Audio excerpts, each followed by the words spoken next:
Saya belum menemukan penjelasan tentang ayat semua lidah mengaku Yesus Tuhan, akan mengaku Yesus Tuhan. Buktinya sampai hari ini belum ada, masih banyak yang tidak percaya Yesus Tuhan kan.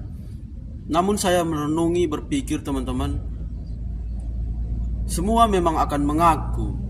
Namun yang belum percaya mati masuk neraka. Di neraka nanti mungkin mengalami neraka beberapa tahun, ratusan tahun, ribuan tahun, sampai menyebut nama Yesus, dia masuk surga begitu.